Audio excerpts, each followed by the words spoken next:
Hello YouTubers, RogueMonkeyJr here, and in today's video we're going to talk about the brand new Legend Ashe. Now, as per usual, when a new Legend launches, I like to make a worth a buy video to tell people whether or not the new Legend is worth their Legend tokens that they accumulate. Now, for veteran players, it's usually not a problem because they have 100,000 Legend tokens and more, but maybe for newer players, they have to be a little bit more choosy about which Legend they want to unlock. So I like to take a couple of days to get a feel for the new Legend, try them out as much as I can, get enough playtime with them to form a proper opinion. So first and foremost, let's talk about Ashe's abilities. So her passive ability is called Marked for Death. Now, basically what Marked for Death allows you to do is ping any death box throughout the map. You can see them on the minimap as well when a death box appears and is available for you to mark. You can walk up to it and use the alternate interact button, which would be the same one that you use to pop up Gibby's gun shield and to control the Mirage decoy. For me, it is H. When you walk up to the death box, you'll be prompted to hit that button to mark the attackers that killed that person. So if you're the attacking team, you can't mark the death box, obviously, because then it would just mark your team.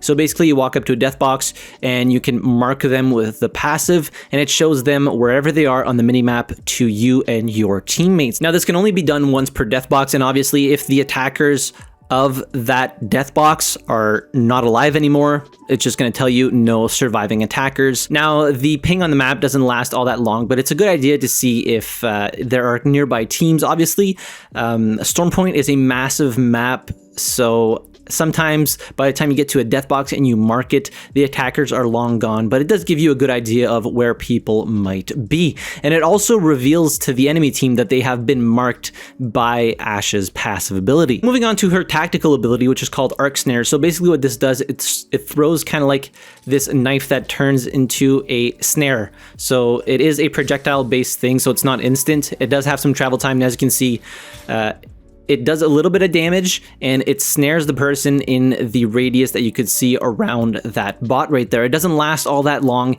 You can get out of it by, forcing your way out of the arc snare's radius, and it has a 25-second cooldown. As I say, when you're doing it at distance, it can be easy to get away from for your enemies because it does move quite slow. As you can see here, it's not that fast. So I've been seeing people say that this tactical is way too strong, but honestly, it is easily avoidable, especially if you're at a longer range away from Ashe. Now, what this allows her to do is snare an enemy in that radius, and it doesn't slow them down or anything. It just keeps them snared by the focal point of the radius, and it allows you to get, an easy picking because they can't get further away than what that radius is unless they really try to get out of it. And it doesn't slow them. It doesn't reduce their aim speed or their mouse sensitivity, so not like an arc star. Now, moving on to her final ability, her ultimate, called Phase Breach. And basically what this does, it creates a breach through the dimension, kind of like what Wraith does with her portal, but it makes it a one-way portal. And as soon as you use the Phase Breach, you go through it. So there's no just placing it and then going through it at a later time. You just place it like this and boom, you go through and you get to the other side pretty quickly, as opposed to Wraith's portal where you have to run the entire distance that you want the portal to cover. This is instant, and it's a one-way portal. You can't go back. So once you make this phase breach, you pretty much have to commit to where you were going. The cooldown on it is 2 minutes, so not incredibly long, but as you can see, it doesn't last long either. Maybe that was 15 seconds, I think. I haven't timed it, but it is incredibly short. Now, you have to be careful because anybody can use the initial point that you created. So from where you left off, anybody could use that and follow you closely behind very quickly. So you have to be careful for that. It can be very good for pushes. When your entire team is close, you say, okay, let's go. We're going to push on the roof of this building because you can put it on rooftops. And then all three of your teammates get to that point very quickly. You can use it defensively. If a teammate's downed and he's in a sticky situation, you have your ult up, boom, you can create a rift real quick and transport that down teammate somewhere safe to revive them. You can bait enemies into it. So if you have your ultimate up, I'm just going to go get it up real quick.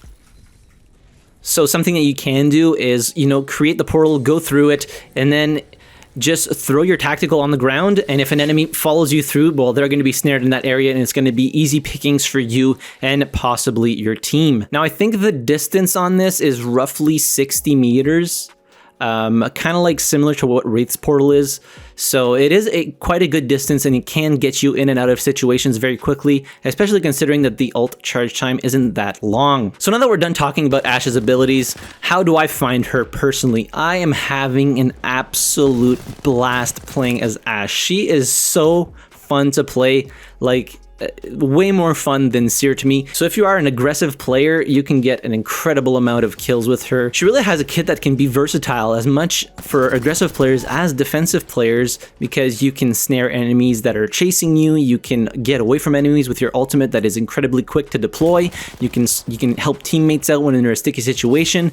There is really a lot of variety that you can do with her, and a lot of people are saying that she was like the third-party expert, but it's hard to say with only having Stormpoint available, because it's such a big, massive map that even when you do walk up to a death box and you ping it to see the surviving attackers of that death box, chances are those people are not even anywhere near close to you, because the map is so damn big, right? So I don't think like she's that much of a change compared to regular third partying. I mean, she can be incredibly good to mark targets across the map, but I don't see her increasing the amount of third parties there are, as opposed to usual. Might be different in smaller maps that, have less terrain to cover. As for her ultimate, I absolutely love it. It is a great tool, as I said, to push teams, to push out of sticky situations, get your teammates to safety. You can bait people with it.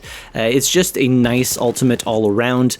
I'm having an absolute blast playing Ashe. I've been pretty much exclusively playing her since the release of Season 11 of Apex. She is very, very fun, and I highly recommend her no matter your playstyle. So, if you're looking for a new legend with which you can play both defensively and really aggressively, Ashe might be the legend for you. She is really, I can't stress this enough, I'm having an absolute blast. I haven't had fun with a new character like this since probably Lobo launched, and when Lobo was launched, she wasn't that good. They had to do a lot of rebalancing and changes to her to actually bring her up to par with other legends, but Ashe, I think, is fairly balanced. I guess we'll get a better idea of how balanced she is in other maps, because as I said, Stormpoint is incredibly vast and massive, so there might need to be some balancing done in other maps to some of her abilities.